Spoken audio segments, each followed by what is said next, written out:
I remember that. Hey everyone, my name is Nachum Russell, or Russ to most people. And this is my friend Josh, who I'm actually staying at his house, so we don't have to have a split screen, which is pretty cool because anyone who watches this show generally knows that our screen is split in half, and hopefully we stay connected with whoever I'm chatting with. So I don't think we're going to have a bad connection tonight. That should be good. I'm just going to make sure that we're actually live. But yeah, check. Why do you check? Yeah, Josh, I can introduce myself. My name is Josh Hurlburt, and I'm a professional dog trainer, co-owner, and head trainer at Julie's Canine Academy. And that's where we are right now. We're in my kitchen. We run the business out of our house.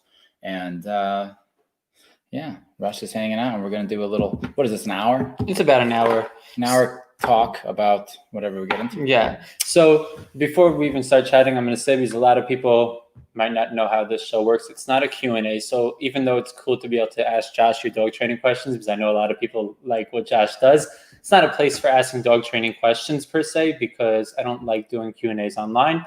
There's other times to ask questions. But we also have a new microphone. So everyone, let me know if you can actually hear us. Oh, yeah. I should have asked that first. Yeah. It is on, but I've never used this microphone before. So let me know if you can hear us. And hopefully I can see comments. Yeah. Oh, do you need me to get my phone out so we can see the comments? Well, guys, bear with us. We're going to have this thing down. I wanted to log in. I'm guessing they can hear us because they're writing comments. So I can't really see the comments too well because I have the camera and the computer a little bit away from us so that we can make this nice angle and act like we're professional. Sounds good. Awesome. But really the idea of this show is just a nice conversation, not dog training questions. You guys are more than welcome to add to the conversation in the comments. And if I'm able to see them, I'll definitely throw that into the conversation. But in the meantime, now I can see the comments. Now you can see the comments. Okay, cool. So we could see like some of the Facebook comments. We won't see necessarily YouTube comments, but that's cool. So I'm curious. I'm looking at there, but I should look at you because I'm talking to you. I'm so not used to it. No, I guess I'm used to looking at the screen to talk to people. People are on the way for us to get comfortable and get into a conversation. This is new for me too. Yeah. So I'm here watching you for a week train, which is very cool. Yeah, it's been a good time so far, hasn't it? Yeah. And what I want to know though, because I never really did hear from you at all, how you got into training, why you got into training. Oh, yeah, I can cover that real quick. I think it's a very similar story as everybody else. I had got a dog that was a little big. It was St. Bernard mix. It was a puppy, but he was a little unruly, tearing up the place a little bit. Not really tearing up the house, but like causing some issues, not really listening. And I knew dogs could listen. But the real reason that I really got into it was because I had a real bad shoulder injury at the time when I got the dog. And the dog, I couldn't walk because I needed two hands for this dog, So that's when I went down the rabbit hole of learning about dog training. Because of course, before then, I didn't know that dog training was even a thing, honestly. But I had previously what I was working at that time, where I was working was in the human services field, where I already had, close to a decade of experience with dealing with behavior. So when I got into dogs, I combined the knowledge. There was about a year to a year and a half of just extreme digging for the knowledge and learning and putting myself in situations with dogs where I could learn and then tie my knowledge from what I learned in the human services field and put it all together and make it comprehensive for myself. It takes time to learn this stuff. I mean, we're still learning every day, but you need enough. It took me about a year and a half to have enough where I could go do it professionally, and that was it. I mean, then I had my own career for a little while. I had my own company for almost 5 years. And then I came out to Julie's Canine Academy, and the rest is history. Yeah. So I love the background you have in it because I also did similar background. Yeah. Right. I worked with people with developmental disabilities. I think that's the officially correct way to say it. And there's definitely a lot in common with dogs. So I'm curious because you said you took what you learned from there and used it with dogs. Yeah, to some people that can sound weird. Okay, right? let me rephrase. I had an opportunity while I was in there to study under the behavioralist of the company, the best behavioralist in the company, and I admired him. And he had taught me. He introduced me to like the works of B.F. Skinner and behaviorism. To open my brain and how environment and influences behavior and all this stuff. And it was just so new to me. I was so interested because I was working in these group homes where some of the people I worked with would get dangerous if you if things went astray, it could be very bad, right? So I knew that it didn't have to be that way because I had enough experience working there that I seen that there was a reason for these behaviors and that we could dig deeper. It didn't just have to be that way. And so I get really deep into talking with him, and years go by. A couple years of that, I get a job where me and him are a team, and we're working on one of the most difficult individuals in our particular agency together, and we're developing a program. And in that process, it was about 3 months to develop the program. I learned how to view things behaviorally. He would give me books to read. I would read them. We'd have a 3-hour car ride every day we worked together, and that was my chance to just pick his brain and learn. And then I'd get home, and I would apply it towards dogs, and I would learn dog behavior and how that goes. So I had this time span where I was able to pick a behavioral brain, learn about it. He gives me books and materials, and focus it into dog training as well, because I knew I was leaving that career. I knew at that time I knew I was going to be a dog trainer. But at that time, I also knew that I had the ability to mentor under somebody, even though it wasn't for dogs. He knew I was doing things with dogs. The principles, I learned the principles there through him, and I thank him for that. And it's helped me tremendously. It sped up my career because I had the knowledge, and then I just had to find the specifics of dogs, which was the really fun part, because getting into learning dog behavior and how to read dogs was addicting at that time. It was at that point in the career where you couldn't wait to wake up because you wanted to go learn more with dogs. And so that's how my knowledge came together in the beginning. That's how I was able to have just enough to then go to people's houses or develop a program and be able to help people. Yeah, I think it's the idea of learning behavior before learning dog training is almost like is probably the best approach to learning dog training. You can always tell the ones who have and the ones who haven't. When it's other trainers, because I see a lot of trainers. You can tell who's missing that background and who has that background. And for me, it feels like there's a hole, and they're struggling. Some people might struggle if they don't have an understanding of dog psychology and behavior in general. Yeah. And they're looking more at certain training techniques. You study training techniques, and then you go to train dogs because you know the techniques, but when they fail, you don't understand the behavior enough to how those techniques work or how to adapt them. So you struggle. So the foundation of dog training is, guess what, guys? Dogs. Yeah. Go figure. Yeah. And behavior in general for mammals. Something that I think I don't think I'm some sort of like person to speak on dog training as a big thing, but I think that like a lot of people jump straight to technique and how things work before understanding behavior, and I guess why it works like that in the first place, which leads people to a dead end very quickly, right? If you only know what tools to use and how to use a tool, but you don't know why the tool works with that animal, why it works to change behavior, then you're going to be stuck when that tool fails, which it will at some point. Every tool will not work. And you'll be calling everybody up in the industry saying, hey, what do I do now? What do I do now? And you'll get an answer, and it might work, and it'll float you by for a little while, and then it won't work. And you have to call and say, hey, because you can't think for yourself. Yeah. Because you don't have the foundation yet to be able to see. When you have the foundation, you can develop your own techniques because you understand how it all works. Right. It takes time to get that, but I encourage that to be the focus first, because then it doesn't matter the tools. You're free. You understand. Like I'm not going to use names of you, but I have a buddy that says, just give me a rope and I'll train a dog. Or like give me some food and a rope. It doesn't really matter about the tools once you have the knowledge. The tools, though, will make it easier and more convenient for us and the dog and everybody involved. So of course it's great. Yeah, one of the things I appreciate, I've only been here for 2 days. It feels like I've been here a whole week. I know. I'm like, is it Tuesday? Yeah. It is literally Tuesday because we have done this stuff nonstop. Shadow Week is nonstop, especially when you're staying here. We're talking dogs, and where there's potty breaks, it's just nonstop. It's almost like being at college, kind of. Yeah, I'm drinking coffee. I was telling Julie today, I'm tired, and like I haven't done anything. I've just been sitting on a couch listening to someone talk. But your brain is constantly. You're there. You're in that moment, and I'm doing the teaching, and I'm there, and I'm looking at everybody, and they're there. They're all investing so much energy all day long. Even if you don't do anything, you're exhausted. Yeah. I'm exhausted right now. I know you're exhausted. So forgive us if we stutter along here, but it's tiring, but it's fun, and you learn a lot. And like Julie says this all the time, that a lot of the things that I learned through Shadow, because I always learn things. I've already learned a ton of things from you. I will then get the benefits from them later on, like weeks from now. Some of the stuff will come back to me and give me some little nuggets of information to shape my thinking in a better way, which we're always trying to do to get better with the dogs. So I benefit tremendously from Shadow Week by hearing other perspectives, and people looking at what I do and saying, why are you doing that? I'm like, I didn't even know I was doing that kind of stuff. And then having to explain it, of course, that's the difficult part. Right. It's cool. Like, I've never done shadows, like teaching people dog training, but essentially I teach people dog training all the time because I work with owners, and I feel a very similar way about go home sessions, that many times after a go home session, I talk a little too much by go home sessions. They're not as straight to the point as like Gabby's. Yeah.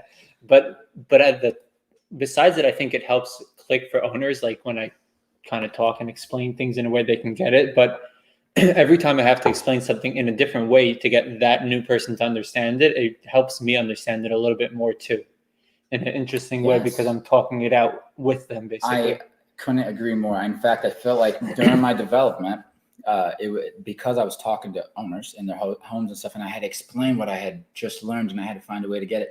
It helped me retain it, and it helped me understand it deeper. And then you get somebody that maybe they don't understand what you're saying. You got to find a different angle to get it across. So teaching or just talking out loud to people and describing it will help it sink in and help it all connect. So like the knowledge for me, the way I have knowledge in my head, it's all connected. When I'm in a good, healthy space mentally, and I'm on top of my game, all of my knowledge I can access, and it's all connected. It's not like there's a little here and there's a little here. It's a web of knowledge, and it makes a circle. And I can think, I can start a thought about something behaviorally and take it, and I can make a full circle. I know I'm probably losing a lot of people here, but when you study enough, and then if you study and then go and work with dogs, and study and go and work with dogs 3, 6, 5 years, your brain picks up on so many things that you're not even aware of. And then what I do is I sit in a quiet place, and I think, and I connect things. And when I have a question, I write it down. This is for years. I still do it now, but the questions are less and less. I used to have a question every second until I understood things in an encompassing way. You know what I mean? And every now and then I'll get stumped and be like, something about my knowledge isn't quite there, and that'll bother me, and I'll have to figure out the answer until I have everything connected again, and then I'm good. Right now I'm shifting a little bit. The way I view dogs, the way I train is shifting a little bit for the better. And I'm developing something new for myself and for the dogs, that I can be more organic in my dog training. I can take a dog and give an organic experience from start to finish, rather than a like, hey, right now we got to do play, so let's go. Right. We just have to. I like to train dogs where the conversation comes up. So it, like living with them, and then the conversation will come up. You'll have to go to class eventually. You'll bark at the door eventually, and I'll talk to you about that. You'll try this or that, right? So living with me, they learn how to live with a human in a structured way, in a healthy way, what the rules are. I'm basically the model for what the owner's going to be, and they have to figure it out. They're an active participant in the training program. I'm not feeding them the answers. The program's already there. It's already laid out. They find out the rules as they go. And if they want to know anything about anything, just look at me and I'll give you direction. And you see it. When the dogs get confused, I encourage them to look at me, and I'll show you what to do in the situation. So I personally like to teach them with context. And in order to do that, kind of almost like, hey, let's wake up, let's go potty, let's get breakfast, let's go for a walk. Right. It's like, and then from there, there's conversations. Recall comes up, heel comes up. So it's more organic, and the dogs click quicker because they understand the context of how we're using the commands and what they mean, rather than teaching the skill and then going to try to show them how to use it in the real world. It's shown in the context that it's supposed to be, but I will control the intensity of distractions. But hey, we're going for a walk. Right. That's what we do on a walk. It's basically there's pre-existing rules and routine and boundaries in this house. Yes. And now you, new dog, have come and joined this household for 2-3 weeks. And you have to follow the rules. And I don't necessarily need to sit down and teach you all the rules, because the rules already exist. They'll come up. And you just have to fit into it. Right. It's Dude, I love talking to you, because you just take what I say and you say it. What takes me 2 minutes, you come out so clear. And I'm like, yes, that's it. Write that down, Russ. Yes, write it down. It's what I was thinking about it because you've over the past 2 days when you've been talking, you're talking a lot about I don't know, you had this nice words of saying it, but training, basically how you live with your dog is the training, right? Like when the conversation comes up. Yes. And it's very different than, not to knock anyone who has a facility, because that can definitely work too. Oh, but absolutely. it's the difference in it that I see is in a facility, it's almost like the dog comes into some sort of, they come in and we create the program, right? Yes. And here's the program, as opposed to here where it's like, this is a house, and in this house there are rules, and this is how the rules are, and when you're in my house you have to follow these rules. And then at the end of the program, all it is really is you tell the owner what the rules of your house were, so they should keep it in their house, and then it works because the dog knows you it. got it. And then of course we have our system, right? We use e-collars and stuff, and they're taught about that. But that is it, because I have studied for so long and lived with dogs for so long that I wanted to design something that, well, I knew that I lived with dogs in a way that if everybody lived with them this way, they wouldn't have as much issues, right? The structure thing we talked about. So I just boiled it down to what every dog owner is going to need. They're going to need, listen, it's not that complicated, okay? Go down and get the dog out of the kennel, okay? What are we going to need to do? We're going to need to be able to go outside without it being a hassle, right? So you're going to need to learn how to go from A to B. And I can show you how to do that. And I'm going to show you how to get back to me when you're done pottying. I'm going to show you how to let me put on the leash. I'm talking every little thing. I'm going to show you how to eat your food. I'm going to show you how to walk. In the context of us walking, going for a walk together, it's me leading. Right. I'll show you when it's your time to have free time. And then maybe we have some conversations out during that little adventure that were very beneficial. Let's come in now, and I'll have you go on place while I make lunch. A very, home-like, it becomes my dog. I'm responsible for getting them where they need to be. But by the end, they understand all the rules that are common in households all across America. And the commands that we use are just 5, the basic commands.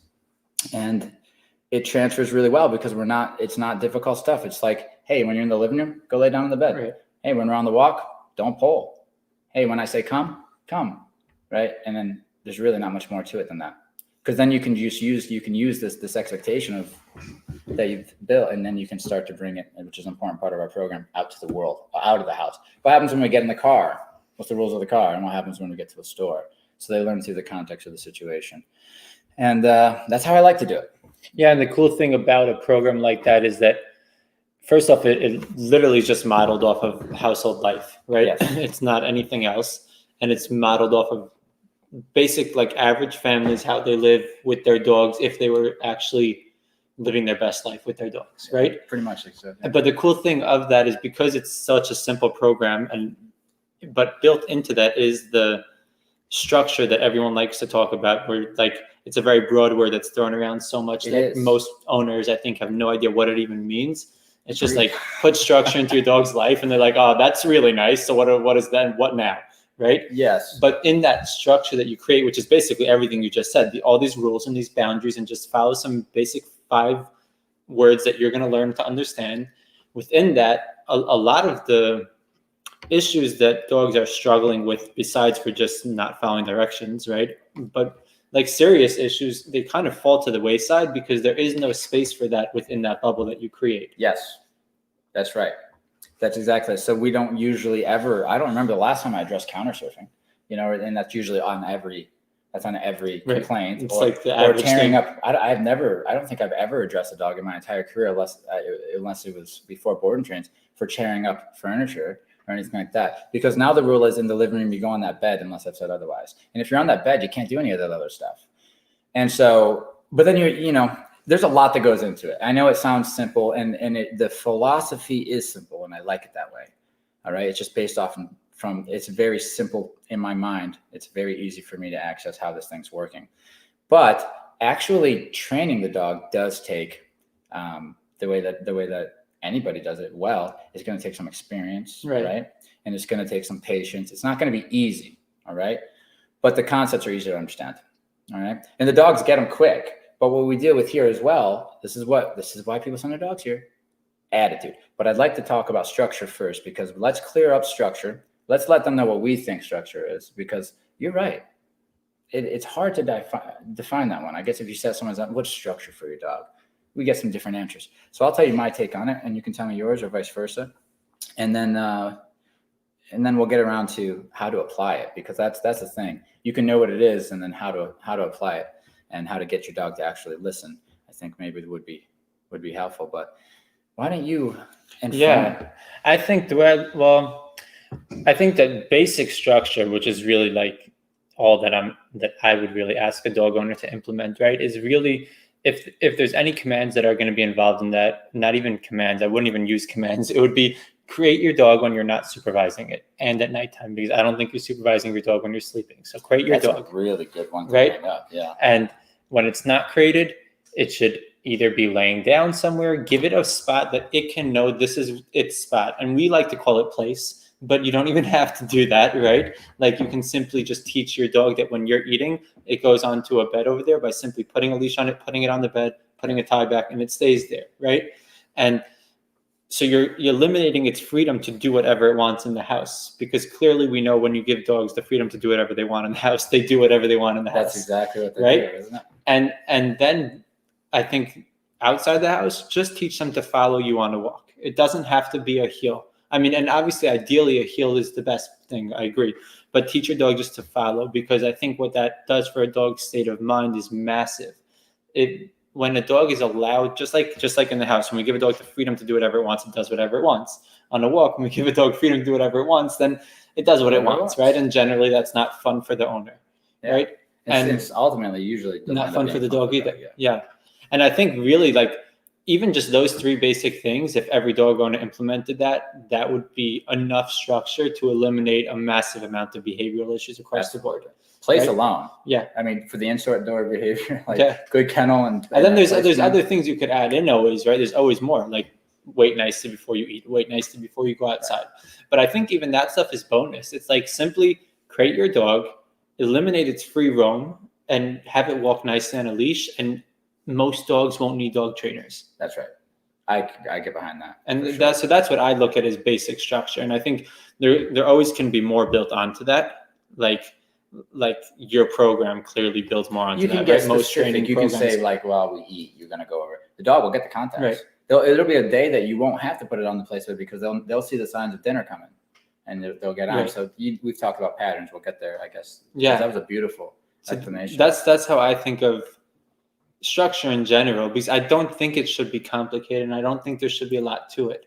It should be simple. Live with your dog in a way that's going to eliminate the ability for it to have bad behaviors, as opposed to just being upset when it has bad behaviors and trying to stop it. Yes, and then if you get frustrated because they go on for a while, you might interact with the dog in a way that's not going to be very clear communication at all. Can you guys hear Riggin snoring? Taking a nap over there. That's pretty much it. And so structure, if you think about it, we have it from, most of us have it all of our lives. But enforced structure, that's where it's really going to be at, right? Because you can tell a dog to do something doesn't mean they're going to do it, right? And I've had this conversation with people where I'm like, well, you need to apply structure. And then they're listening, their jaws drop, and this is great. I didn't know I could just put him on the bed. This is amazing. And then they get back to me like, he won't stay on the bed. Or he won't settle in the kennel or any of the stuff, right? So you know what the structure is, but now you can't enforce it. But you have to be able to enforce it. And so structure for me is this: you define a rule for the dog. Or let's talk about humans because everybody knows humans, right? Define a rule for the humans. We'll talk about the traffic thing again. Hey, follow the road signs when you're driving. Follow the speed limit. Buckle up. Here's all these rules. Everybody knows them. Teach them the consequences of the rules. They know what the consequences are, although they'll never really know the full consequences until they get pulled over. And then once they know the rules and they know the consequences, then you activate the system and you let the drivers go and you start pulling them over for not following the rules. And they get a mild consequence. And every time they get pulled over after that, it gets heavier, right? This keeps us in line. It keeps us safe. It works. This is done all throughout our life. This is done in school systems. Hey, the kid's got to wake up at 6. It's got to hit the bus. Right there's structure, because that's a rule. You got to get up at this time. And then you're going to school, and when you get to school, there's a bunch of rules. There's a bunch of things you have to do and partake in. And if you don't do it properly, there's consequences for it. But let's go to the house with a dog with no rules or anything, right? So why do it? That's why. If you can't get what I'm saying right now by connecting it, why it's going to help your kid. Because if we didn't have that in our lives, it would be the Wild West, and we'd all just be doing whatever the hell we wanted. And it would be a much more dangerous place, a much more stressful place. And our minds would also be a lot less balanced because life would be stressful. Somebody could come to my house and try to take everything. I don't know. So for your dog, you just come up with the rules in your house. And you have your own little. What's the word I'm looking for? I'll forget that word. You create rules in your house for your dog, and then you enforce them in a proper way. And you see a dog drop off all the bad behaviors that you complain about. If you put the list that we get usually goes on for quite a while. But if you just boil it down to these things that me and Rush are saying, you tell your dog what to do, and then we'll get to. I'm avoiding certain words. That's why because I don't want to get into it. I'll let you open it because it's your podcast. But I'm avoiding the word punishment because I wasn't sure if you wanted to come in. I think that's the key part, right? So when you said, what do you think of structure? And I kind of gave like a practical steps of what you can do to implement structure, right? But the key thing to any rules, which is really the way you looked at it, and it's the same thing, but the key thing to rules is enforcement of rules, right? Rules that aren't enforced are just like nice suggestions. That's right. And the end of the day, enforcement of rules only happens through punishment, through a consequence for not following the rule, which we call punishment in English, right? Because you could do a reward, but if you think about it in the traffic thing again, the reason I use traffic is most everybody drives.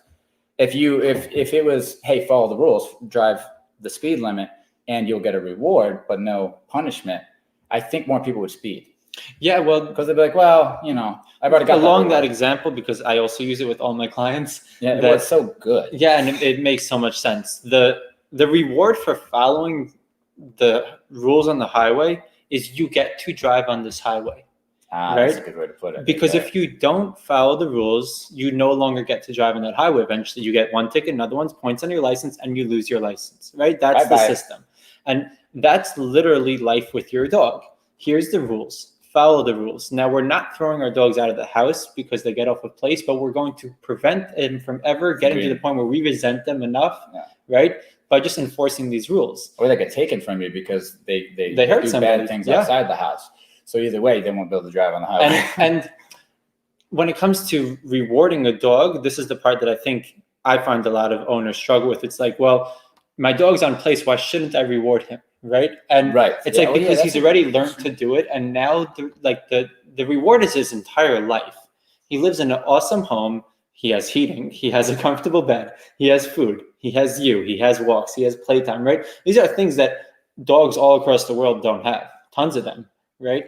And I think that and I don't mean to not reward a dog, obviously, but life for this dog is rewarding as hell. All we're saying is follow our basic rules because we gave you this awesome life. Just like your highway example, right? You can drive on the highway, and that is a privilege because many people can't. And all you need to do is just don't be an asshole on the highway, right? Follow these rules. We're getting back to the structure and is like how to get your dog to follow is that you have to find a way to implement consequences that work, right? Punishment that works. And the same way they figured it out on the highway. It's not a bad word here. I didn't know if you wanted to introduce it because of that. But anyway, punishment is it's the easiest way to say because that's the actual definition and everybody knows what it means. So basically, if your dog doesn't follow the structure of the day that you put in, for me here, if a dog's new, they don't know. So there's a bit of showing them what I want. Again, teaching what the rule is. But as soon as I'm met with, once they know it, then they're breaking. Absolutely. There's a punisher. And of course, they don't break it anymore because it's done properly. Just like if you got pulled over the day before and you're driving the same route, you're going to slow down right where you got pulled over. You might even do it without even thinking about it, right? Because it's fresh in your mind. So it works. And you need to learn how to use it. And a program like this gives it to you. It does the work for you. And then your dog has experience with all this stuff. And all you have to do is keep it going. You don't have to develop it. Developing it is difficult.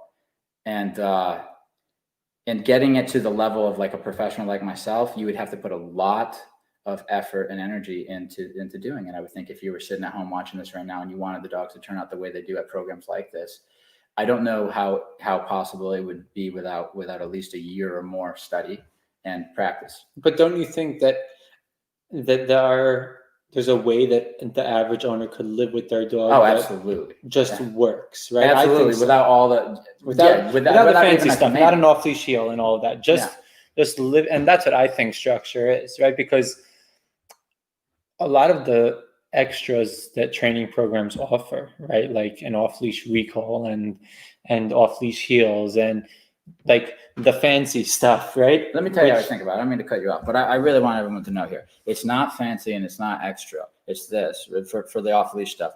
I'm standing here and my dog's over there, and I go, boom, and now the animal's in front of me. That is if you have an animal that you don't fully understand and fully can communicate with you, being able to make one sound and knowing without a doubt that animal is going to end up at your feet is priceless. That to me is foundational to be able to, if I'm going to live with any animal, be it a dog, right, tiger, cat. If I'm not going to do it with a cat, we all know that. I want to make sure that I can make a sound. If I could only make 3 sounds, if I could only choose 3 sounds, if I had to choose 3 sounds, it would be a sound that means I like that, a sound that means I don't like that, and a sound that means come here. Oh, and one more, please, and a sound that means stay here. That's what I need. I need a sound. Animal, get here. Okay. Animal, stay here. We can go anywhere together, right? Because you'll come to me and you'll stay here. I need those. I also need to be able to say, I like that and I don't like that. That's really all I need. Everything else on top of that. I don't think recall is fancy.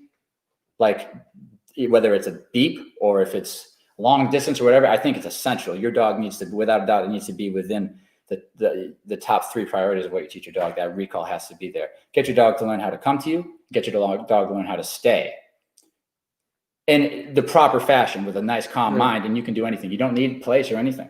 Your dog will lay down when he's tired. But we've made changes to make it convenient. There's a place bed for a reason. It's convenient for the dog and the owner. But so our program is this: come. That's the first one. And then we have 3 stay commands: sit, down, or place. And we use them differently. We use sit for quick stays, like sit, I'm going to check the mailbox. Sit, I'm going to open the door. Or down, you're going to be there a little longer, but not too long, not like 3 hours, but you're going to be there a little longer. Maybe we're eating lunch. Place, you're going to be there a while, right? And this is the way. So we got 3 stay commands, a recall, and then literally heel, which is just an extension of the recall. Just keep following me. Keep following me. If I keep moving, you keep recalling. And if you simplify it like that, it becomes real easy to teach now. Because now if I teach a sit stay, I've already got the concept of stay. If I get a recall, I've already got that. That's over half of my program. If I turn that recall into a follow, like you said, is important, that's 75% of the program, right? You know what I mean? So if you're going to teach anything, get your dog to come to you, get your dog to stay, right? Because then you can get it on a place bed. Then you can get it over to this corner of the room. You can get over to that corner of the room.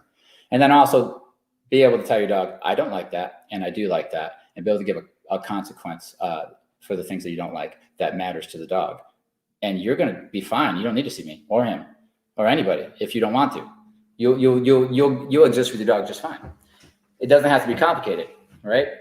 Yeah, and what I meant by the extra stuff though is behaviorally, meaning like when it comes to, and I don't mean behaviors like a behavior the dog can do when you tell them to it. I mean like behaviorally, meaning behavioral issues, mindset, that type of stuff. Yes. All of that, an average owner can not necessarily solve it, because once they're there, it's a lot harder. Yes, but can definitely prevent it through structure, through having rules, routine, and obviously an enforcement of those rules. Yes. Right. And that's the part where most owners struggle in the big, like in general, isn't really like, how do I get my dog to lay down? It's more, how do I get my dog to be calm? Yeah. Or right? How do I get my dog to lay down when he doesn't want to? Right. So most people get their dogs. Most dogs come here and they know sit and they know down. Some of them even know play. Some of them even know recall, because it's not that complicated to teach a dog. But what's complicated seems to be, I guess, is to hold them accountable in an effective way that's humane and effective and clean. It's not, you're not like, dirty in your house, correcting your dog, chasing them around, We got it down to here. We use the e-collar for the punisher. So you don't need any other punisher. You just have that tool for your punisher, but there's downsides to that. And the downside is when that collar's off, because when you come here, you're buying an e-collar program. So when the collar's off, the program's off. And so if we talk about that for a second, where you take that program off, now what? Well, now you got to be able to correct without the collar, because all the collar is your way of correcting it's your dog's way of being punished, and they understand it and they accept it and they know that that's you, and it makes it easy to punish. You click a button, you change the intensity. You don't have to do it with your hand. You don't have to do it with something over the snout. You don't have to do it with a leash or anything. So it's nice and convenient. But we will go down the rabbit hole of saying, is there a difference in the way the dog respects you if you correct them on an e-collar versus if you do it yourself? And the answer is yes. Yeah. If you do it yourself, if you're just the type of person that knows how to do it, if you learned, usually the reason why you know how to do it is because you've seen it somewhere, you've had it done on you or something, you've been disciplined, you understand how to discipline another thing. That usually helps. If you have no clue, I would recommend watching people that do. And don't let me get off track here. I told you about that. Where was I going with this? With the idea of punishing a dog via an e-collar or tool or from yourself. And you're going to find that there could be a difference, especially with dogs who are more difficult, because they look at that social hierarchy and they some of them want to know from you as the animal. They need to know from you as the animal that you're going to be able to take care of business. And once they do, they'll leave it be. But if that's an unsolved mystery, or if you never went down had that conversation with the dog to let them know, I can back myself up and I don't need the e-collar, then you'll never know what those benefits are. And that's not something I teach here. That's something I do with my personal dogs. My dogs get corrections from me. They're like my little children, right? Like my kid, I will discipline my kid and I'll discipline my dogs like that, but I'm not going to discipline someone else's dog like that. For them, they get the e-collar program. Right. And that's ultimately, I think, why the e-collar should be used. I was thinking about this today. It was like, I kind of said it in the car when I was driving with the girls from the program, that I think ultimately the best way to train is without tools.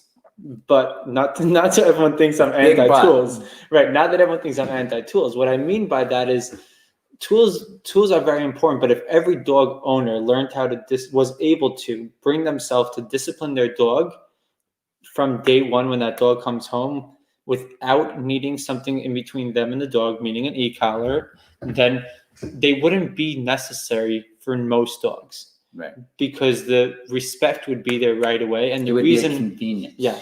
And it doesn't mean that they shouldn't be used. I mean, like for an off-leash far recall, I think e-collars are a great way to go about it and have a safety backup, because it's very hard to chase a dog down and discipline them for not coming. Can it be done, folks? It could. But it can be. But deeper than like the dog not listening to you for coming is the dog knowing that you have the capability to discipline it. And that's the part that most owners don't and won't do. And that's why tools come into play. Yes. And that's why they're such an important part of training, because ultimately the whole idea of, I think, pet dog training really is help dogs and their owners live a better and easier life with each other.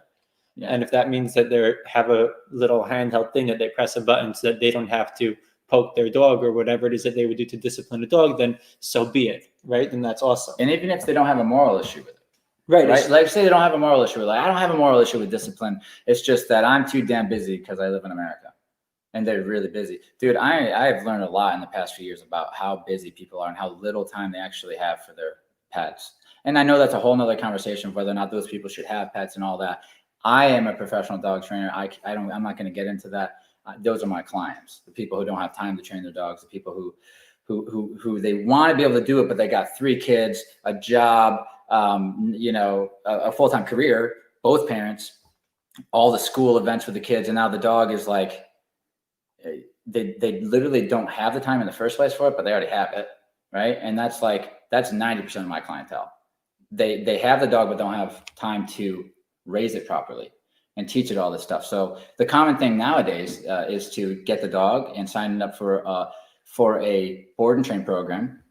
Usually that's what people are doing these days. They send them off to school and have the dogs learn at a program like ours, right. which is cool. But they do miss the bonding experience that you get with your dog and all the relationship elements, the way that the benefits that you get through the dynamics of your relationship through training a dog, you don't get. You paid somebody else to do that for you, so you don't get it. It's like having your kid. You want your kid to be to grow up to be a decent. Let's say it's struggling with some stuff, and you wanted to get it over it because you wanted to move on past this. You sent it somewhere to get it dealt with. You weren't involved in the process of helping the kid through or the dog through, and therefore you don't have all that extra benefits of the dynamics and the way that the dog looks at you. So they don't respect you nearly as much as the trainer as they go home. Everybody knows this. They treat the trainer much different because that trainer went through all that with them. and you didn't. So you can't expect for them to just give you respect because they're coming home from a program like this. The way you get respect is you use this program, and just same way I did, and you will get the same respect as I did. But you're not buying your dog's respect. You are buying a way to give your dog a harmonious lifestyle will result in respect and trust and all this good stuff. And if you implement it, you'll be good. But a lot of people leave here and they think the dog's going to be a certain way because of what we did, the work we did here. But a lot of this is the dogs know where they are. They know what company they're in. And if they're around people that let them get away with things in the past, they're going to at least try it.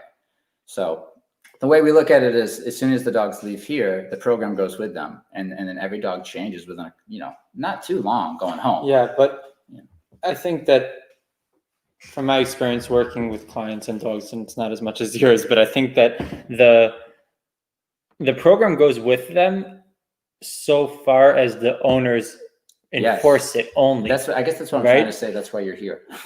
well, because it's an important thing for owners to realize that the program doesn't go anywhere. The program actually ends right away, and it only continues when you get back home if immediately there's enforcement, because associations are so strong, right? Too. Right. Mm-hmm. Because associations are so strong, right? So a dog comes here, and the only thing they associate with these walls and with you and these dogs and everything going on here is rules and boundaries and respect and enforcement of rules. Sir. And obviously there's fun. Like the dogs do have fun here. I see them, but even within that, there's context of rules and accountability. Yes. And that's what they associate with this. That's why when a dog comes back for boarding, like Julie was saying, they go right back to where their crate was, right? Or they go to their place bed, right? Yes. Because they just immediately, they're like, I'm here. This is how things go here. So on the other end of it, when the dog goes back home, the dog is like, ooh, I'm home. This is how I do here. Yes, Let me go jump on the counter and eat what I want and do whatever I want, right? Yeah. And that's when the program like really either starts or ends. That's right.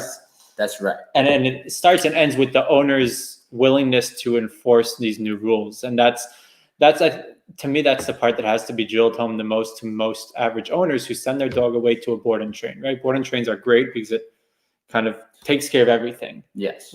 But it's not a fix it. Your dog is far from fixed. That's right. It's just like now it knows something else that you can now, as the owner, associate it with this house, right? You can now take these new things the dog's learned and say, it also works here, and now it's your job to create those new associations through enforcement. That's it. And how do we do that? Well, we do have ways to do it, actually. One example is as soon as the dog gets in the car from leaving here, we have them hold them accountable for a downstay. This is why we use our commands to tell our dog to do something so that we can address our dog's attitude. So the dog's do the dog have to be down in the back seat? Is it going to kill it? No, not at all. But if we tell it to go in the down and doesn't want to, we get to address that attitude so that it goes away. Because if that attitude goes away, guess what? That attitude is not just for that down in the car. It has nothing to do with that. The attitude is, I don't want to do this, the thing that you told me. And that's not a follower, okay? That's the thing that your dog, so we tell them as soon as they get the dog in the car, downstay, okay? You got the downstay, you're holding them accountable. So that's the first message home to the dog. And then they get into the house and they do place. Set the dog up to make a mistake. Knock on the door. The dog gets off place. Correction on the e-collar. Here's the beauty of this. Everybody listen. The same correction, the same sensation that dog's been getting here is the same one that the owners go home with. They tap. They're using the same tool that I use. They have the same ability as I do. They don't have to rely on their skills of leash popping and touching a dog. So it's so consistent. You watch that dog get corrected and have the association that I created take over. If you do it the way we tell you to, which you would learn if you went through the program. If you do it, and we see it dog after dog after dog after dog, it works. We crack some code here to get the dog to respect your living room and you have within each command. Once you start correcting, if you do, like Russ said, if you do correct, see, that's the thing. It doesn't work if you don't correct. Obviously, if cops just stop pulling people over for 2 months, things would go bad, right? I'm hoping this is obvious. If it's not obvious to you, you might want to question, do I want a dog or do I want a goldfish? Because the goldfish might be safer. Because you can't understand what these simple things is, you're going to struggle with the dog to the point where it's not fair for the dog. So, all right, let's not be selfish and get dogs before we know anything about dogs. Let's learn a little bit about the animal, the species, and then of course the breed that we want. And let's educate ourselves before we go and get a dog. That's going to help a lot too. again, another tangent, and back to Russ to put us back on track. The tangents are where the good stuff Where are we comes going out, with though. this? Where do we start? Associations, the Oh, power of association. association. When a dog goes back home, they associate Yes, sir. everything with that owner in that home, and it's so strong. When I do go home sessions, so my go home sessions look different than yours because I do them in a client's home, so automatically everything is different, right? Oh yes, absolutely. Like literally, we see the power of association as soon You as I see pull up by their house. The dog is On the like street tail sometimes. starts going and it knows. Yeah, it's really amazing to see how a dog, like, it's not a memory thing. It's they associate that block with certain things, right? And as soon as we'll turn onto a block, even they're down in the back of the car, and I hear their tail going. I just hear the tail How going. do they know? Though? Right? They always know when they're on They that street. associate whether like their senses are so different than ours. I don't know if it's they're smelling something. I've always they're had trouble seeing because something. if they're in a down and I've had dogs in a down that can't see anything. Yeah, but they can't- know, and right? They can't still see it. do that. How can they smell it, right? But they know. Yeah, they know. Yeah. And but what I was getting at, so Sorry.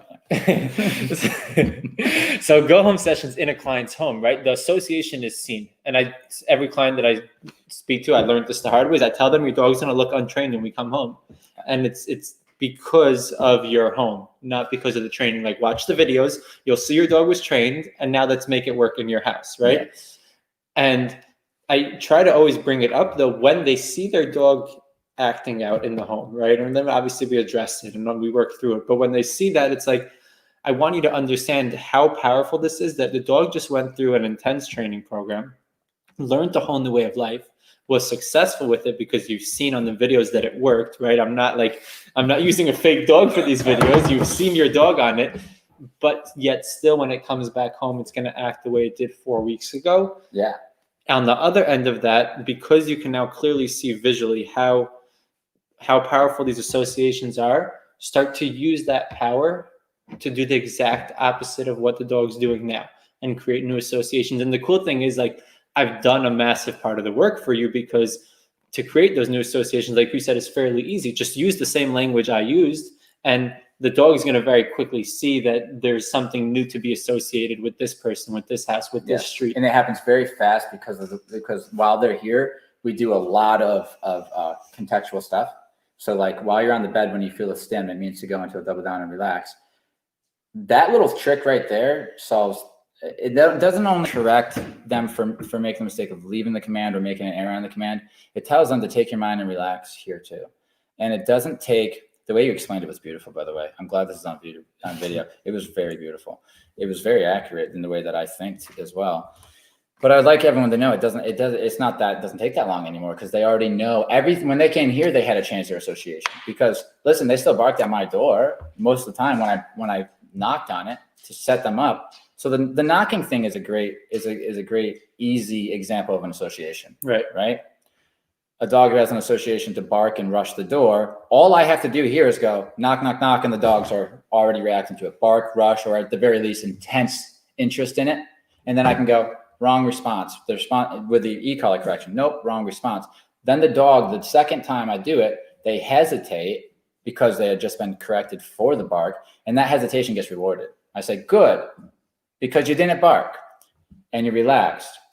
So everything, the e-collar was involved in changing the association, because that was the sensation, that was the tool that changed the association. And we're doing it every day, because once they get it here, we go downtown and all this stuff. It literally takes one very believable experience, typically, and you've done 90% of the lifting. But it has to happen as soon as you get home. You can't wait till the next day. You can't wait a week from now. As soon as they get back home from the day they left this program, you walk right in, you do what we tell you to do while you're here, and everybody who comes here knows what we tell them to do. And you will be one of those clients that have instant, massive turnaround in your house without having to work on you're not going to see all the other stuff, because they just left here. They just got the correction at your house in your living room because you set it up for leaving the bed. You watch that dog sit there and lay on that bed for a couple hours in Julie's Canine Academy state of mind, and they carry it there. And you got it done in your living room, which is where your dog probably is 50% of its life. And and punishment, like, it's such a misunderstood thing. It's the reality is that it's the only thing that makes you believable. Well, because you can't expect another living thing to listen to you unless you're doing one of two things: giving it something it wants, or telling it, "I'll do this thing that you want to avoid." Right. And it's one or the other. The thing is, like, if you tell, obviously we're talking in the context of dogs, right? So if you tell a dog not to do something, right? And then you like try to act like you're serious about it not doing something, right? But you don't actually show that you're serious about it not doing something, which the only way to really show that is through consequence, punishment, whatever word makes you feel good, but through delivering some sort of punishment to the dog, then it has no reason to believe you that that actually matters. There's nothing to it. There's no substance to your words.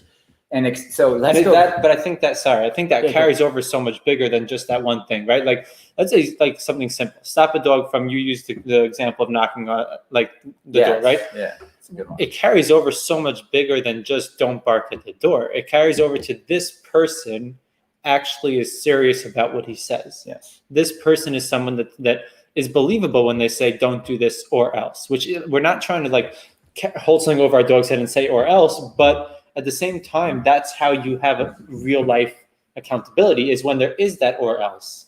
And here's the thing, guys, what you just said was, it can't be said better than that, because that's how they associate you with when you were around. They're not going to just be acting however they want. They're going to look at you and see, how should I be acting according to how you like me to behave. And the thing is you don't have to go through every single bad behavior, which you tried to say before. Once you get the dynamic of the relationship, right, where they say, I'm just going to stay back here and listen to what you say, then then if you're the reason why they're listening to you, as long as you're with them, they're going to listen to you, right?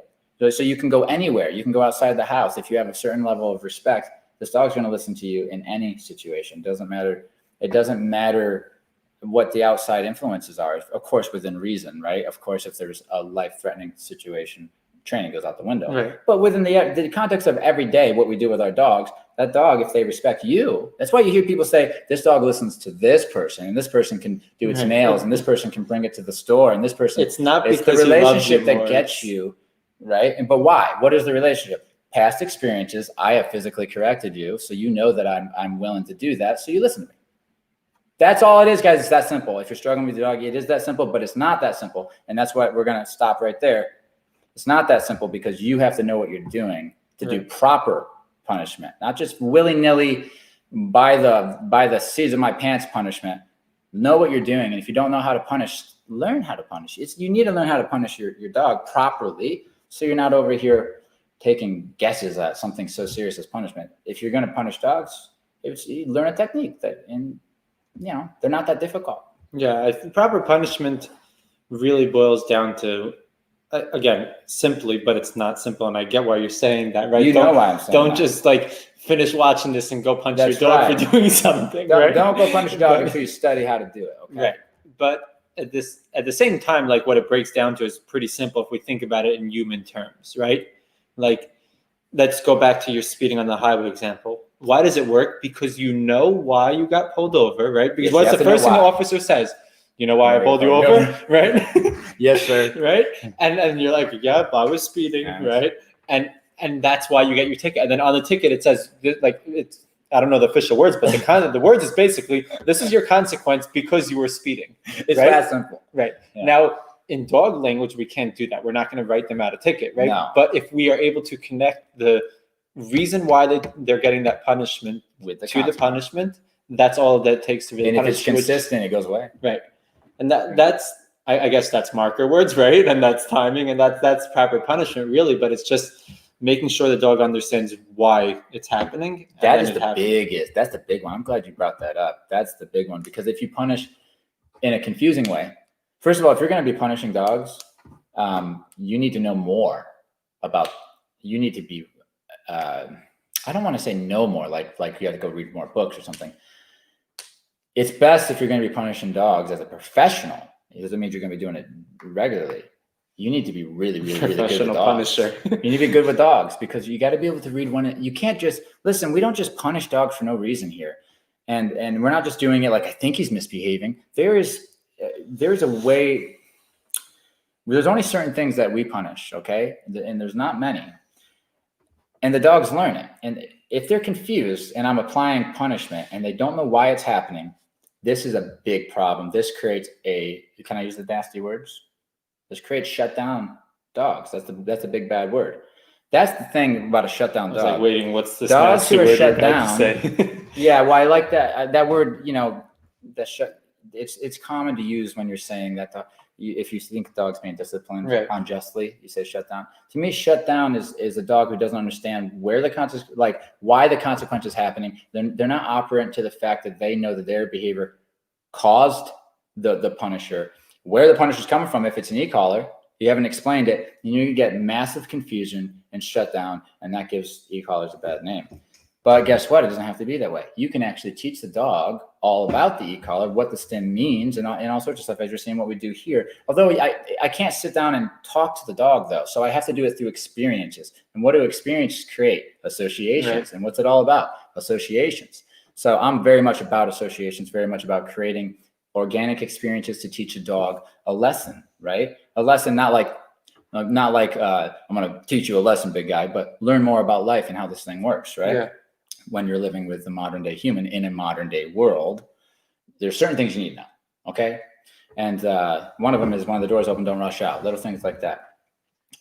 And back to Russ to keep us on track. I realized that I was going into tangent mode. And you said, you know what he said? I said, don't let me go into tangents. She's like, oh, I'm letting you go. Yeah. I was like, I'm definitely letting a couple of tangents happen. Because the next thing I'm talking about aliens. Because that's where I'm trying to get you to. Because somehow it'll eventually just get to like all that. Everything. If we stay long enough, eventually we hear all about Josh's alien theories, universe, and all that stuff.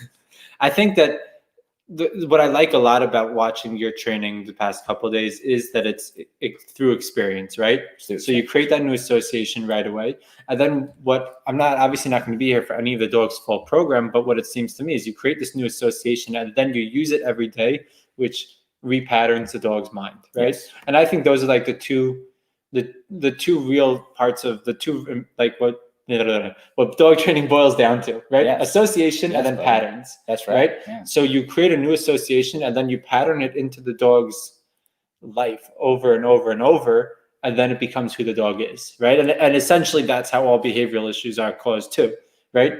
Because back to your knocking on the door example, what the average dog knocks on the door because there's this scary guy coming with a brown uniform from a brown truck with a big box, right? And he comes up to the porch and he throws his box at the door, and like the dog is like, I got to get that guy away. So he barks. Yeah. And then what happens? The guy goes away.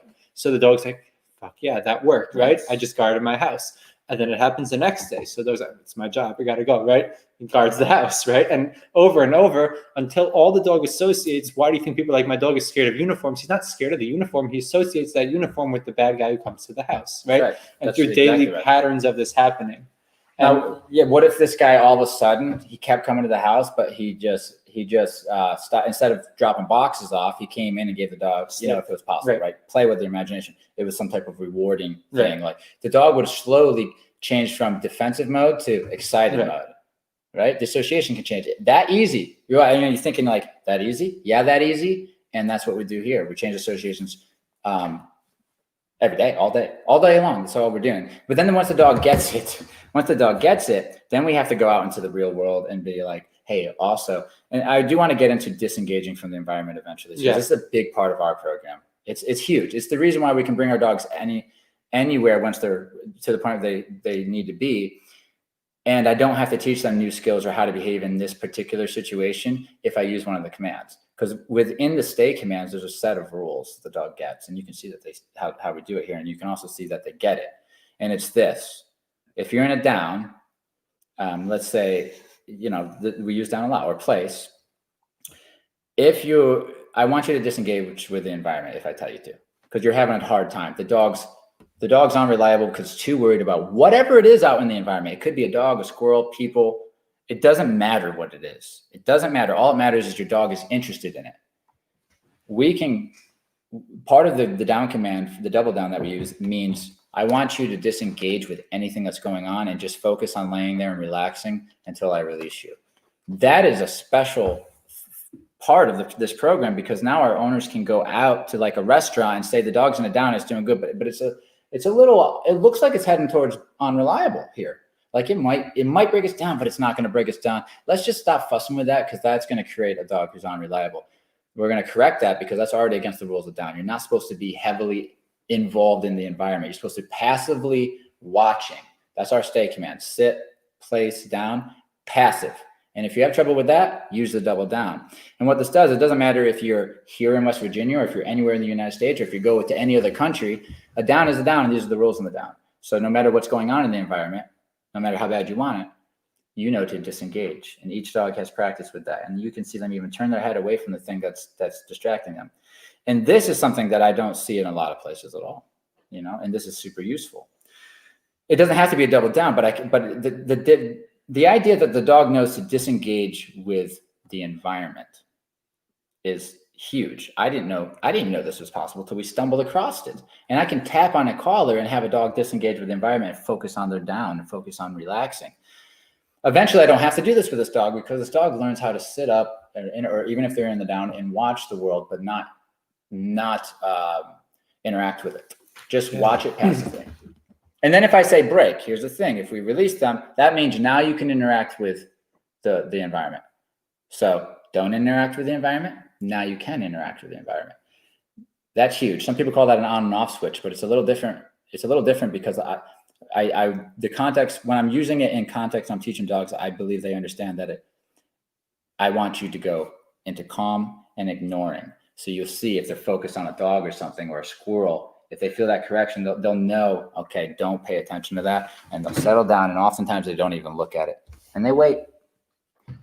That's huge. And that's not even icing on the cake. That's, to me, is essential. If you can look at your dog and say, hey, don't worry about anything that's going on here. Just relax.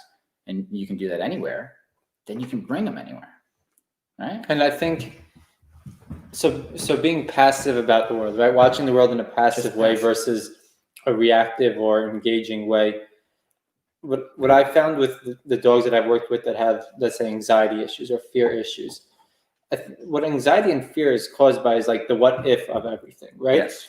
And they're concerned of everything. And I think a big part of it, even with the hyperactive dogs, I guess this, what I'm going to say is probably true too, is they never had the ability to process the world because they're always actively either running away from it, running towards it, or just in their head completely like confused about it, right? Nervous about it. And by saying you can watch, right? But you don't have to be actively involved, just be passive about it.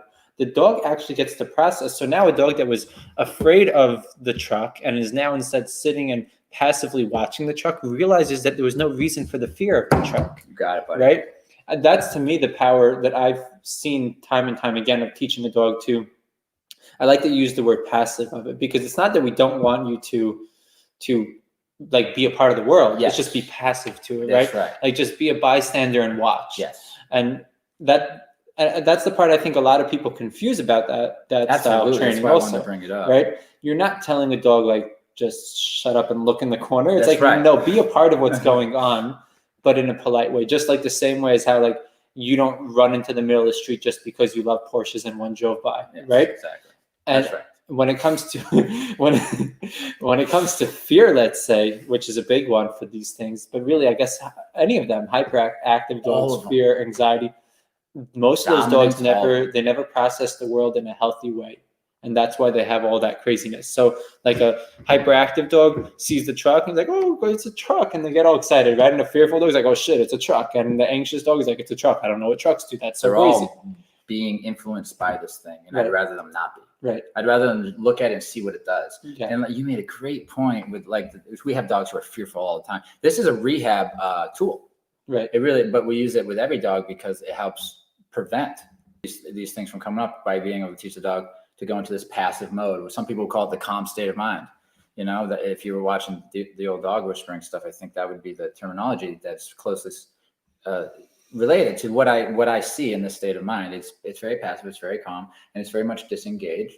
But what's funny is as soon as you're like, hey, break, go ahead, boom, it's just like, oh, playtime. Like, let me go be a dog in this environment now. You gotta let your dog be a dog, but there's gonna be those times, like say you got guests coming in, there's a practical one. Go lay over there and relax. You know, the passiveness of watching the guests coming without actually yearning to go interact. Being okay with just watching.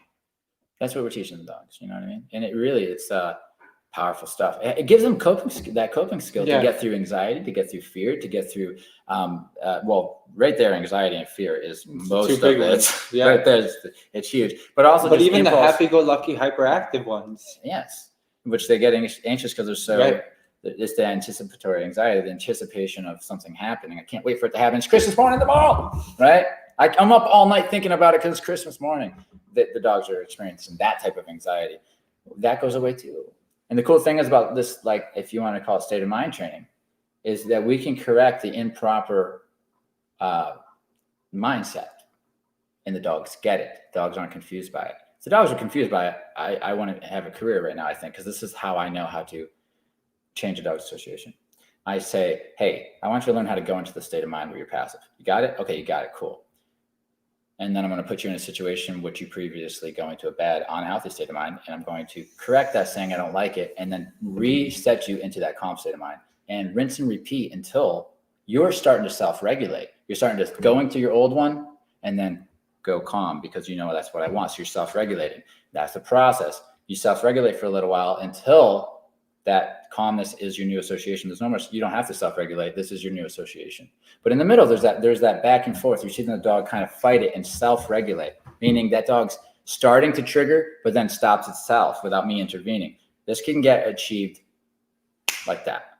A dog who struggled with something for 10 years, you can achieve a dog self-regulating if you do it right, like this in a session. That doesn't mean the dog is already changed though. He needs time, like you said, going home to repattern a new association. So the old one's going to come up, and then correction. This is the same way it happens at home, that you do it when you go home, is the same way that I taught it originally, right?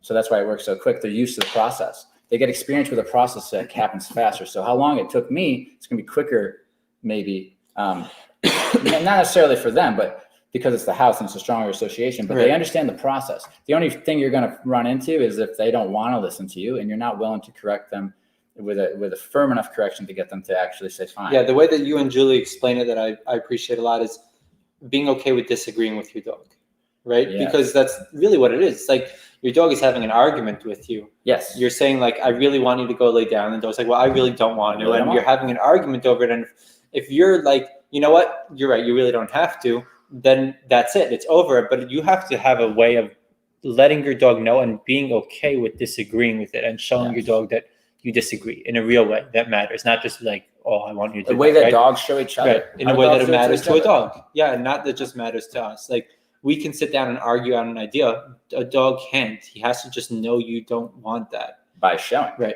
And so that's why we talk about having conversations with the dog, especially of those conversations of you don't want to do this, or you're doing this thing I don't want you to do, and I don't want you to do it and you want to do it. Or I want you to do it and you don't want to do it, right? Those are the two conversations that people send their dog here for. The dog they want their dog to listen when the dog doesn't want to, or they want the dog to stop doing something they don't want the dog to do. So this is focused around those conversations. And here's the thing. If I tell a dog, my relationship with the dog is, the first thing is, I don't want you to go out that door, and they go out the door and they get corrected and we repeat until they're not going out the door. The dog is, after a couple experiences of me disagreeing and then the dog listening to what I say, I don't have to then go through that whole process necessarily with every new experience. It's just, when I say something, they just start listening. You understand? Right, because this is somebody who that's right, who doesn't get disagreed with, guys. right? This is somebody who I can't argue with. I never would argue with Mitch. It just doesn't work with this guy. Point, right? There's no point. And but the thing is, if you're inconsistent, this is why everybody's like, consistency is so important, because it is. Because if you go and have these conversations with your dog, like, hey, I don't want you to do X, Y, and Z, whatever it is. And sometimes you fall through with it, and sometimes you don't. The dog, being a gambler, is going to be like, well, today looks like one that you're not going to. Let's see where today's going. Yeah, well, there's a chance that you're not going to. But if you always do, like a person like myself, and I know you do too, there's certain rules that it's like, if you're the leader or whatever you want to call yourself, you're the pack leader, right? Pack leader as fuck. That's right. Then it's your responsibility. Just like it's my responsibility with my little boy to make sure, there's certain rules I have in place to help him grow and develop. And I have to make sure I can't slack on that, because that's going to do a lot of damage if I get lazy. So people do get lazy, but more so what I'm seeing is people are so busy and their lives are so complicated that it's hard for them to even fit in the dog. You know what I mean? To get the dog raised up properly, because it takes a few years to get a dog in a spot that you like. If even for a professional to get a dog to a point where you don't really have to watch him all the time, it's going to take a few years, to really get it making good judgment all throughout its day. It takes time because it's a puppy. If you get it as a puppy, it's going to go through its adolescence, it's going to go through all that bullshit. And they can develop stuff that lingers with them into adulthood that you're not going to be able to get rid of. Like there's dogs that teeth and they start biting on furniture because they're teething. And next thing you know, the dog is like 10 and it's still doing it because it was just never addressed along with everything else. So address things with your dog. Pick something small with your dog. This is what I want you to do. Pick something small with your dog.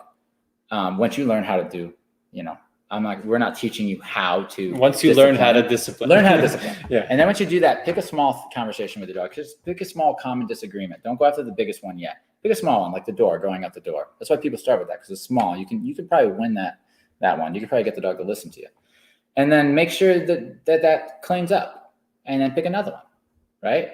Do this, but at the same time as you're doing this, the other side is what Rush is going to fill you in. And while you're doing that and you're working on these little problems here and there, because it's not, those things aren't really the big deal. It's the relationship. You're helping the relationship.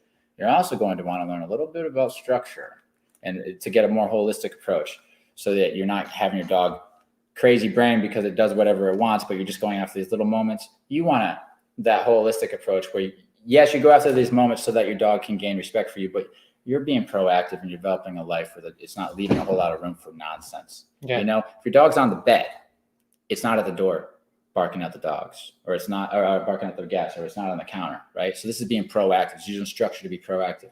You tell your dog to go in place simply because if it's there, it's not doing anything else wrong. And therefore it doesn't develop new associations or patterns. The way we look at it is if you don't know what your dog's doing, there's a chance it's developing new associations and bad behaviors that you don't even know is happening. You want to know where your dog is up here. So when you're not ready for them to go have do shit around your house, and what our buddy says, one of my buddies says, is he says that if your dog's not sleeping, he's getting in trouble. And I think that's a great little way to put it. It's like, what else are they going to be doing? They're either going to be sleeping or getting in trouble. So just tell them to go lay down over there. Right? And don't feel bad for it. You want to know why you feel bad for it? Because you don't walk them or you don't hike them, right? If you had to hike in every day, you're not going to feel bad for telling them to go over there. But I can't hike them because I'm busy. And I see that. It's not necessarily because people are lazy, it's because they're busy. But you got to make time for your dog and you got to have a holistic approach. And I'm going to turn it over to you to talk about it because you were talking about it earlier today. And I really like the way that you were thinking. I was enjoying listening to you about how you look at the dog's life holistically, and that's in your program, and how you you set your owners up to understand that it's not just punishing your dog for jumping on people. Yeah, it is the way you live with your dog, and it's this holistic approach. And I just love the way you were explaining it earlier today.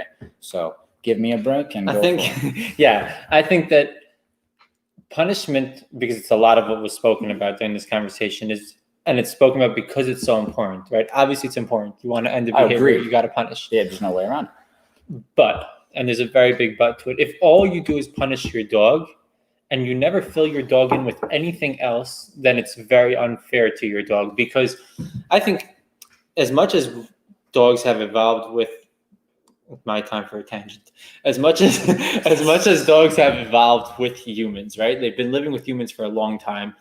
They're still not natural to living here, right? So we take this animal that's essentially a wild animal. We bring a predator to make it even better. We bring it into our homes, and we expect it to just not eat the steak that's on the counter when it's a predator. It's a carnivore. It eats steak, but don't eat that one, right? And we expect it to not rip apart the soft, fluffy couch and sleep inside of it, but it wants to have a den, right? And we expect it to not shit and poop and pee on the floors, but it needs to go to the bathroom, right? And all these things that we just expect it to do because it's a dog and it should know and it's cute and it's fluffy and all the things that we think of dogs.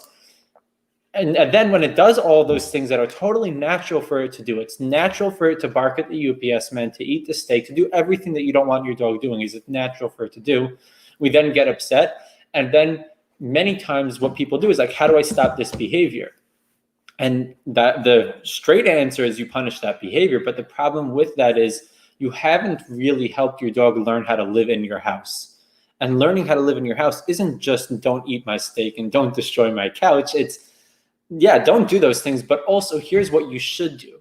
Here's how you fill in everything else about your life in my home so that you won't even feel the need to do that anymore, right?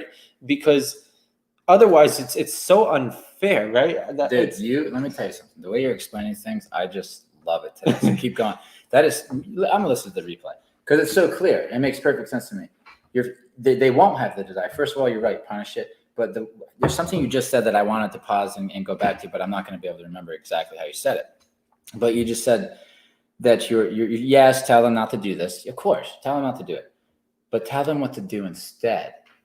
That right there. So the old phrase, correct and then direct. Right. You can't just catch your dog doing something wrong and then go and correct it probably improperly because you're frustrated and using all this emotion, which is damaging.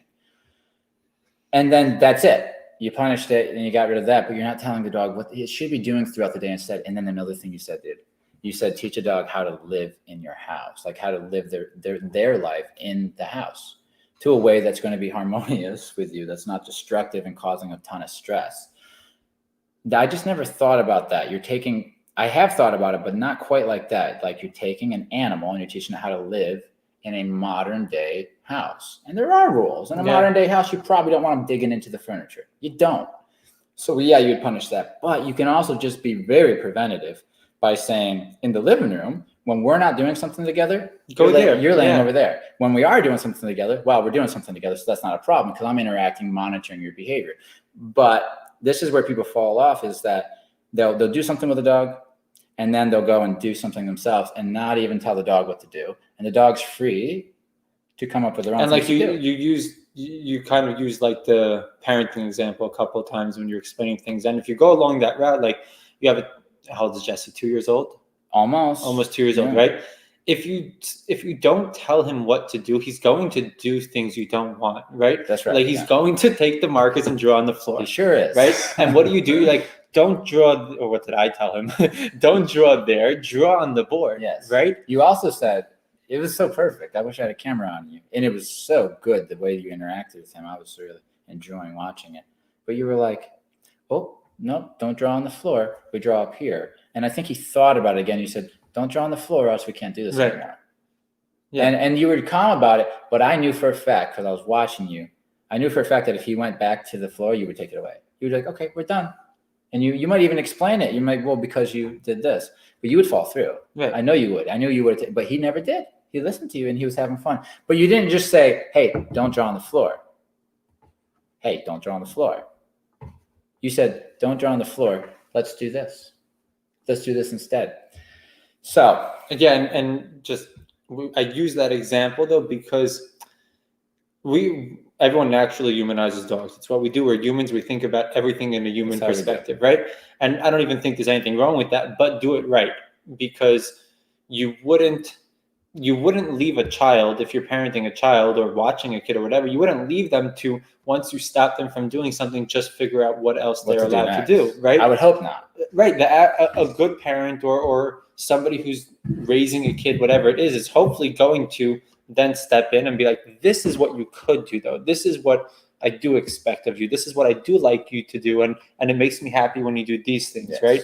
And ultimately, that's how you hopefully raise a good kid, right? Hopefully. And we'll see. And with our dog, we'll come back for another 20 one in 18 years. Yeah. We'll see. But like, I think that's the part that's missing from the humanization of dogs is like we cut it short and we think of them like just as the infant stage, right? And we forget like they move right past that after 2 weeks. Oh, they're gone. And they're like, and you don't give, if you don't give, just to circle back to my point about the structure thing, because I really think this is so important, that when you don't give that bubble basically for the dog to live within, which is what structure is, and all you do is say, don't do this, don't do this, don't do this, but you don't say, here's how to live here, here's how to enjoy life with me, and here's how I'll enjoy life with you, then you're not making a fair, like I called it a deal earlier, right, with your dog.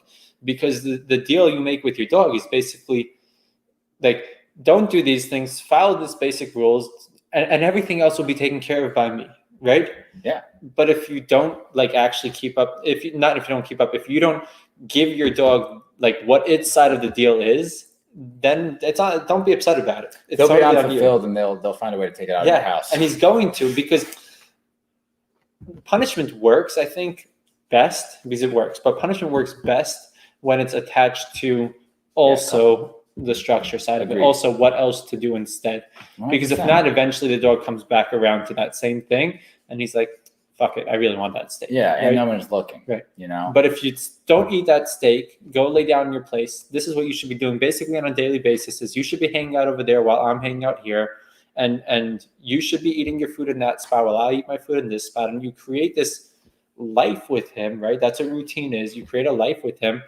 Then he never thinks about going back over there again because you've knocked that one out. And then you've just created this pattern of daily living and they with stay him in that pattern. that doesn't include that thing. And you create this pattern that they're fulfilled in.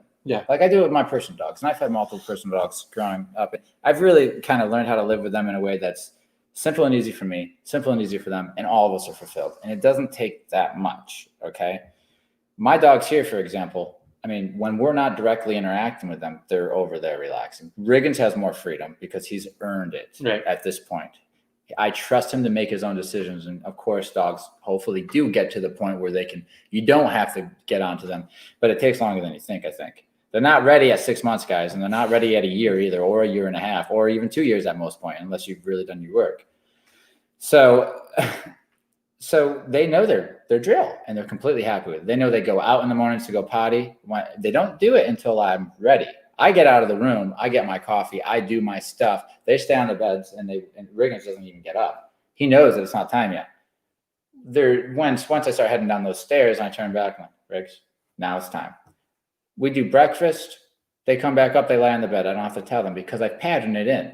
They know eventually. The reason why they're so calm, they know eventually because I've proven to them over and over again, we're going to go for a walk or a hike or something when I'm ready. Because one of my rules is don't complain. I don't want to hear you over there whining because you want to go for a walk. That's just going to get me to correct you, right?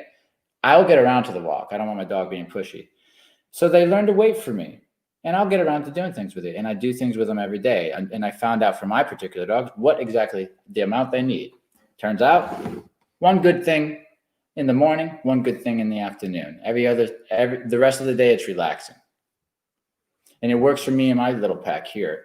It doesn't take that much. An hour a day of, even for 30 minutes here and 30 minutes later on, your dog will be pretty satisfied. The rest of the time, you're going to be applying the word of the night, structure.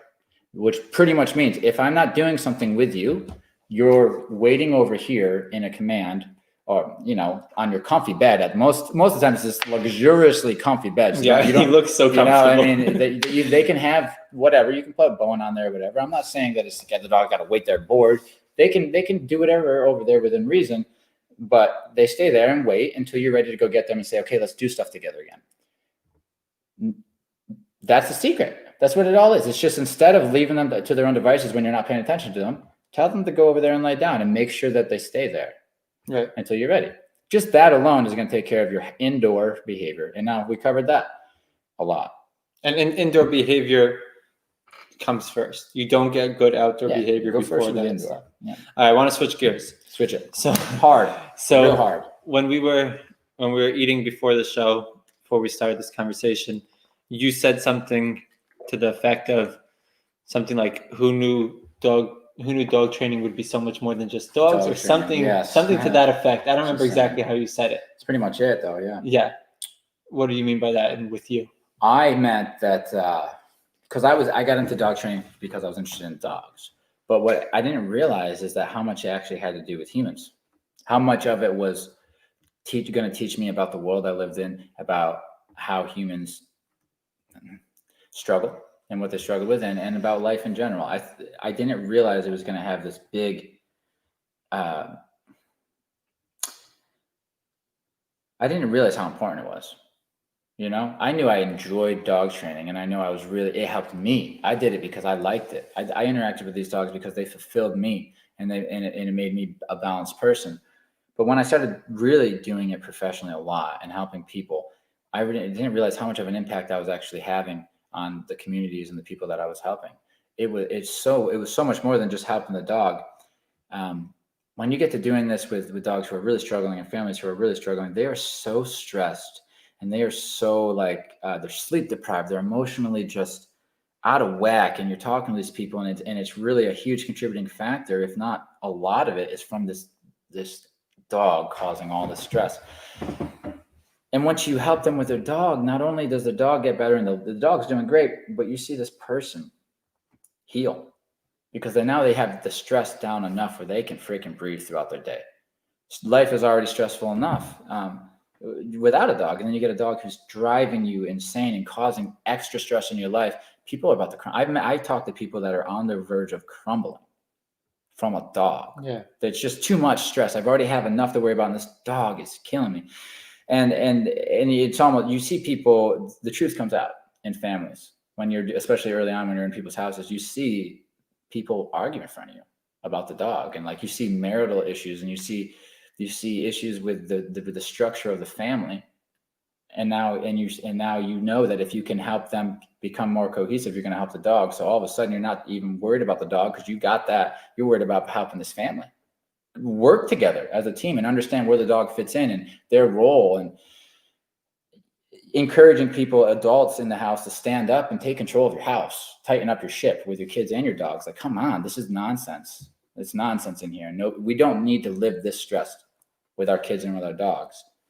And I know that for a fact, because I do this for a living. And I grew up in where I grew up, the adults were in control. The kids weren't running the show. That's what I know. And I know you know something about that too. It's possible, and I know what it looks like. So helping people get over that, and it is, so it's more than just dogs. This is huge. It's something that people are lacking. People are lacking the understanding, I think, of how to gain control and harm. I don't even like the word control, but how to gain harmony in their house by using structure and implying, consequences for breaking these rules the same way any system would, the school systems do. You need to have this in your house. And who cares if my kid makes its bed? Who cares? It's just going to sleep in it. It's not that we care that the bed's made from the kid. It's that they're doing something they don't want to do because they were told to, simply because they were told to. If you can accept that as a child or as a young dog, you're going to have an easier time. But if somebody doesn't tell you that until you're an adult, you're going to have a little temper tantrum because nobody got it up. Nobody had that conversation with you, that you can't always get what you want. Sometimes you have to do things you don't like to do because that's life. If we don't do this with our dogs and our kids, then they're fragile. They're fragile, and then they become adult versions of themselves, but they're still fragile. And dogs are dangerous that way. Dogs need to learn to listen young. Otherwise, when they're adults, they're more likely to really. And when you're trying to do it and you have never done it, the dog's 5, you're going to have a lot harder of a time. Right. Not that it's not possible, but I'm going on a tangent. But I wanted to say that I feel like I learned so much more about life in general. How has it helped you? Through dog training. You kind of mentioned that it's helped you. Yeah, it has. Life. It helped me so much with the people aspect part. Helped me realize that I'm valuable to a community. I'm valuable to people. Because I think with dogs, when you get into dog training, I was into it not because it was me and dogs. And it was a comfort that I was amongst these animals that I felt understood me and I understood them. And for me in the beginning, it was aside from humans. It was me and the dogs. This is what I cared about. But that was part of my problem in my life as a young man, is me versus the world. And that caused me a lot of frustration that I didn't know about. And it caused me a lot of issues. But then once I started dog training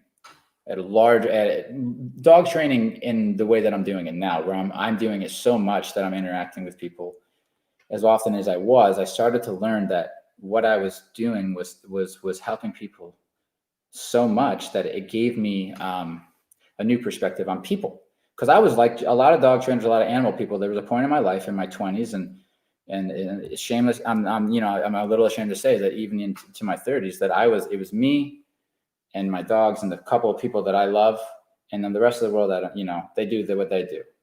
But dog training has helped me find joy in helping other people, and really enjoying helping people, and realizing that if I can give to my local community, then I'm doing good, and I'm de-stressing on a daily basis. I'm cleaning up houses, and I'm making them less stressful and more harmonious, which means people can then enjoy life more. People can then do more with their dog and their kids and create good memories, before we all die. Yeah, that's beautiful. I think, damn, I don't know what to say after that. But one. I'm just saying, it's a much bigger thing, man. Yeah, I've spoken to since I've started training and networking and trying to put myself out there, and then creating this podcast. I've had the opportunity to speak to a lot of good trainers, right? All from all areas of the world, really. And one of the things that I found in common with a lot of the good ones that I've spoken to is how many of them have said that dog training has done something more for them than just training dogs. And I don't know, I've never had I've done other things, but I've never had something that I considered a career until dog training. So I don't know if this exists in other things, but I think it's something that is unique to dog training in a certain sense, because what we do is, so it's a very interesting thing that we do, right? We're helping people, we're learning about behavior, we're in turn usually working on ourselves. Can you let me go back to that when you're done? Remind me to go back to how it's affected me mentally. Yeah. And yeah, go do your thing though. And I just find that so fascinating how many people, because I started talking about this idea, right, that this is somehow intertwined with personal development. And then I've seen other trainers talk about it. So first I thought it was kind of just me, right? Which, all right, that's cool. Then I started to see other trainers talk about it. And then I started to interact with a lot more trainers and started to have these long form conversations with trainers and start to see that this is a trend with dog trainers who are successful and good at what they do, that generally there's some sort of connection to personal development in their life. And as they got more into that, they got better at training dogs. And as they got better with the dogs, they got better with the personal development. And it's like this beautiful cycle that's created. And I think it's something really special and unique to this. I'm sure it exists somewhere else too, I'm going to continue believing that it's special to what we do. You're absolutely right. And I can't believe that didn't hit me, because the truth is it made me do what you were referring to as personal development, personal growth, and working on myself. Because when you're working with a dog, you have to have control of your emotions. And that's very hard for somebody like myself to do naturally without dog training. I've always struggled with that because I'm a very emotional person, or I was much more so. And I use art as an outlet for that. But dogs helped me learn how to have control over my mental space at will. I knew I had to learn that skill to be great at it. And so I focused on that skill heavily, and the benefits were, yes, I became better at dog training, but my life improved. I've seen things differently, and I felt better. And so dogs were healing me, I suppose. They were encouraging me to, and they did a lot for me. They changed me. Like you said earlier today, it changed you forever when you had these certain experiences with dogs, and you learned how important it is about your energy and the way you think and all this stuff and the personal growth. It changed me. It changed a lot of people I talk to, let's say, they've had that too, where some people call it getting bit by the bug, but once you like the dog trainer bug, once you have that experience and that I had, or I don't know if everyone's having the same experience as me, but I had a lot of healing mentally.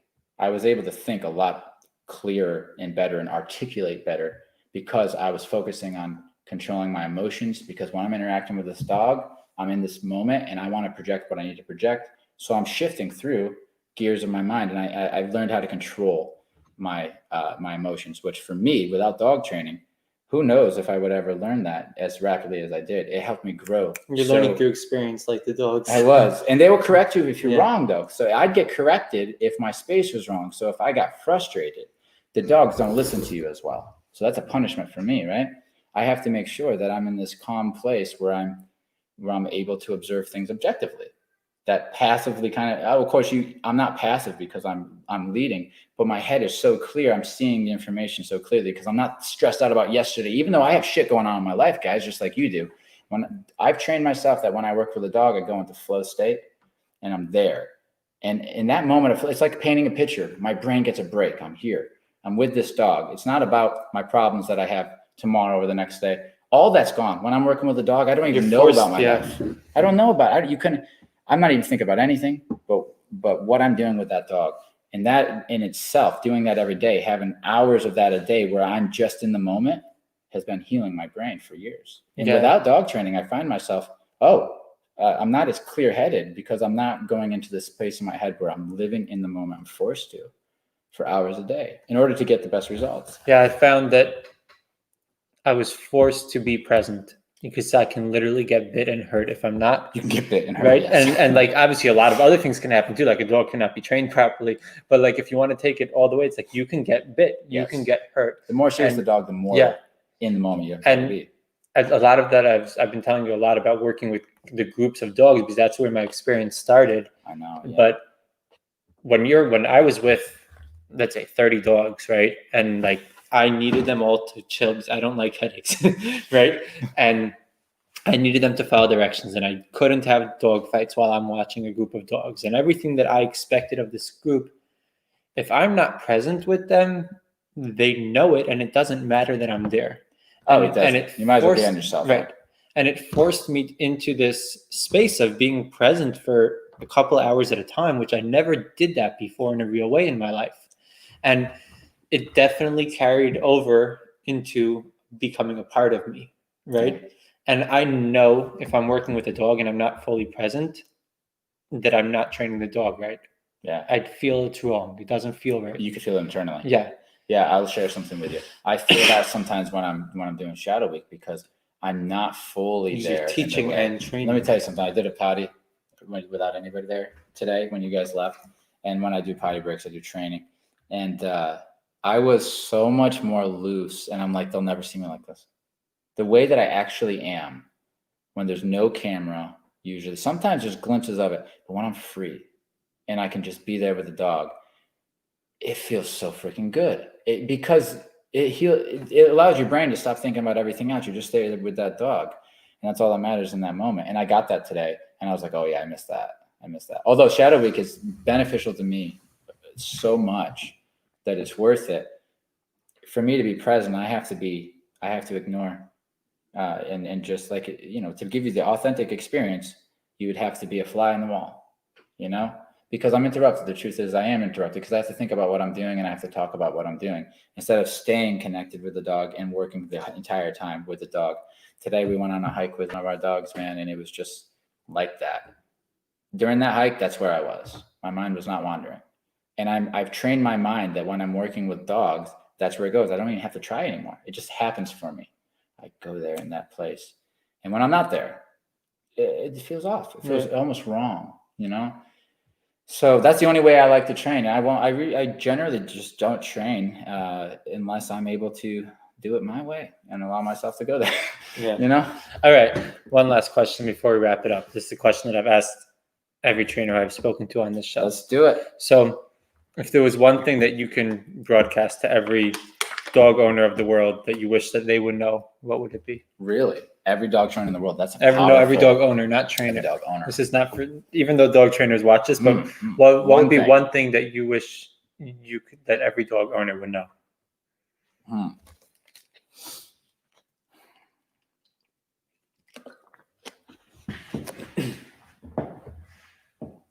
I am going to think on this one. I hope you don't mind. No, think.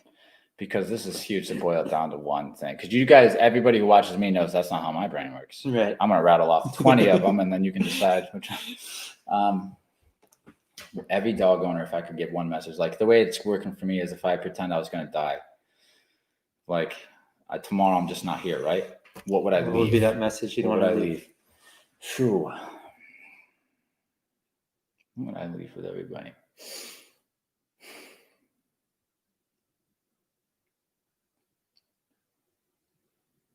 Respect the dog. And I know that's a simple statement and it's vague. But it starts from the beginning. Before you get the dog, respect the dog. By knowing what you're getting and knowing if your life can fit it in. Know if you're ready for the dog, because it's not fair for the dog. It's disrespectful to the dog that you're going to get when you get it on a whim. You're not prepared.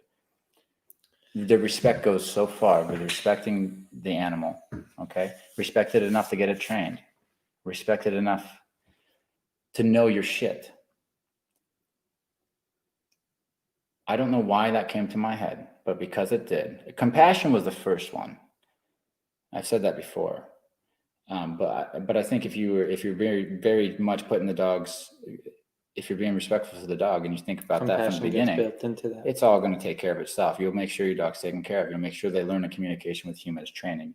You'll make sure they get what they need. You would have thought before you got the dog, so you got the right breed at the right age at the right time for you. You take it more seriously. I guess that's what I'm trying to say. Take dog ownership a little bit more seriously. I think we all need to. We plan when we have kids most of the time.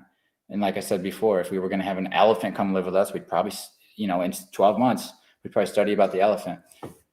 I would encourage dog owners, if this is to take the process more seriously of getting a dog and raising a dog and living with a dog. Please stop getting them as if it's just casual, because dogs are all over the country they're being suffering a little bit more than they have to, because people aren't taking dog ownership seriously. So take dog ownership seriously and enjoy. I love that. Let's end it on that note. Respect your dogs. All right. Thanks, man. That was awesome. Thank you guys for watching, everyone who watched, and we're going to end it on that note. Love you all.